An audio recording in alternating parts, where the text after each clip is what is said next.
ndikudemonstrate instant healing kuupenyu wako. Bata panorwadza.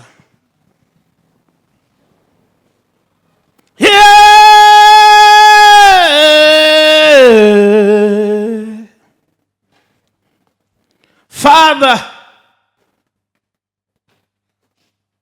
I silence every sickness in the name of Jesus. Pese panomorwadza ngaporeko zvino, ngaporeko zvino, ngaporeko zvino, ngaporeko zvino, nezita raJesu.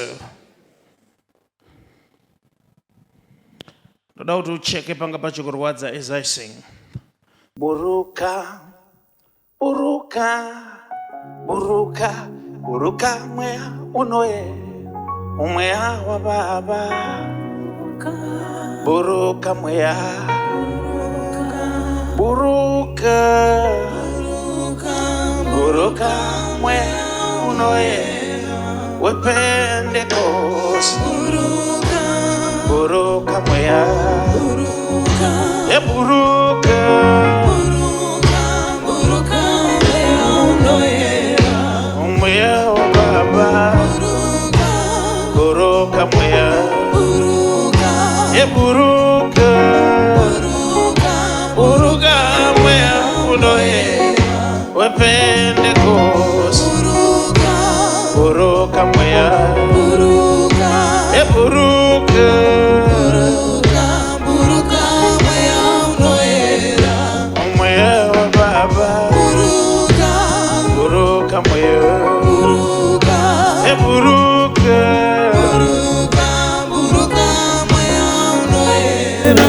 hold on. As I'm singing, kana uri kunzwa kuti pani panga pachirwadza asi papora, ndoda kuti uye kuno kumberi. Buruka mweya, buruka mweya, buruka, buruka mweya unoye, umweya wa Baba. Buruka mweya, buruka, buruka mweya unoye, umweya wa Baba. Buruka mweya, buruka, come forward. Umweya wa Baba. Buruka mweya, buruka, buruka mweya unoye, we Pentecost. Buruka mweya, buruka, buruka mweya unoye, we Pentecost. Buruka mweya, buruka, buruka mweya unoye.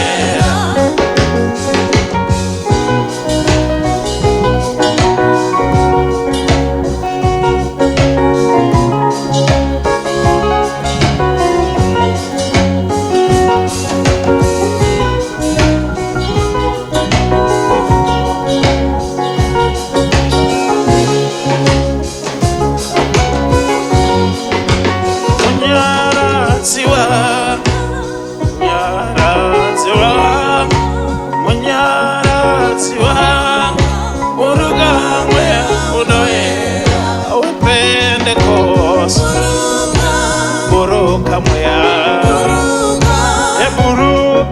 buruka, buruka mweya unoye.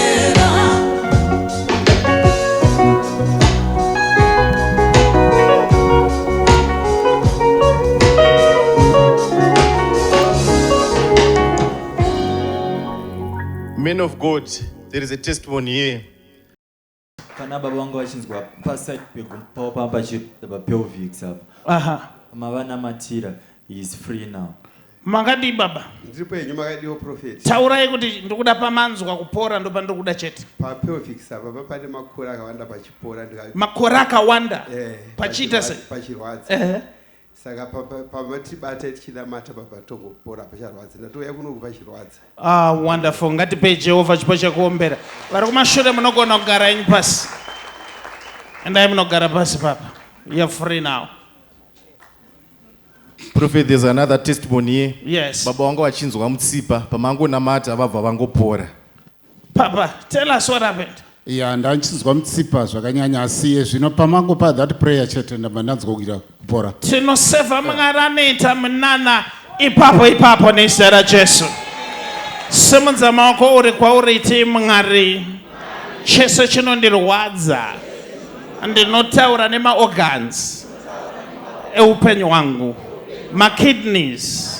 Nganditeerere nhasi. Gumbo ngarinditeerere nhasi. Musoro ngaundisiye nhasi.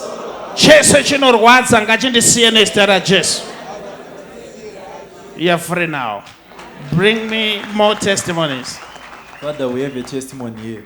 Tinagogo vari panapa. Vari kuti ruoko rwavo negumbo zvese zvanga zvichirwadza kusvika pavasvika paservice. Asi vari kuti after mavanamatira vabata gumbo neruoko rwavo vachibva vapora ipapo. Gogo makadii mabva kupi? Ndabva kudema. Kudema. Rova remaoko gogo all the way from Dema. Tell us gogo kupora kwamaita. Mati? Anzi kupora kwamaita, taurai. Ndinotenda Mwari. Kuti ruoko negumbo zvazvindirwadza kwemakore. Asi iye zvino panangobata zvokwadani shamwari. Tinotenda Jehovah mbiri kuna Jesu. Mazvita enyu gogo pano gogo ndingokuturika ruoko. Ndingokuturika ruoko kuwedzera nyasha pamusoro pedzimwe nyasha. Nyasha dziwanzwe gogo. Munongonzwa muredio? Ndino mwana anorwara pfungwa. Regaiti namata nezvazvo. Anonzani mwana anorwara pfungwa? Nyasha ngadziwanzwe nezita raJesu. Zvanaka gogo, endai zvenyu. Zvanaka. Zvanaka gogo. Kutenda kwagogo ndakufarira. Kwakasiyana nekwavazhinji. Bring me some more testimonies. Father, there is a testimony again. Sister vabva kuMozambique vanga vachirwadzwa nemusoro pamanamata musoro wavo wapora. Mukandipo zita rasister zvinonditira zvakanaka tina ningi abva kwakati. Akabva kuMozambique Sofala. Munonzani? Leopoldina. Titaurire tinzwe kupora kwamaita. Ndaizwa musoro dei ndaguma mangwanani. Ndipozve munamata musoro wangu kwakusunyarara. Varovere maoko all the way from Mozambique.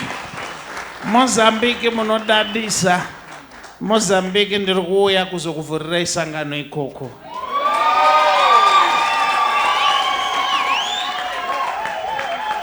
Obrigado. Nyasha dziwanzwe nezita raJesu. More testimonies. Father, we have a testimony here. Tina mama vanonzi mainyakudyana vari kuti pakati pemisana pavo papachita as if pakadislocata. But the moment yamati vanhu ngavabati panorwadza muchivanamatira vanga vachikotama vakabata ipapo vachisimudza musana. Now she is free. Vabva kupi mama? Mabva kupi? Ndogara muno muGlenora. Thank you so much mama. Zvakaoma kuti muprofita atambirwe muguta make. PaGlenora padhuze dhuze. Nyasha dziwanzwe mama. Amuchazonzwa kurwarazve. More testimonies. Ndina sister Monica vari pana pafather vabva muno muGlenora zvekare vanga vachinzwa matonsils vati ndatotora leave kubasa asi pamanamata apa havachanzwa kurwadza. Sister, matonsils anga nengo yakareba sei? Kubva ndiri grade 7 Grade 7. Now maachi izvozvi? Ndiri kuuniversity paMMSU. Listen to this, from grade 7. University. Matonsils gone. Tinoseva Mwari mpenyu.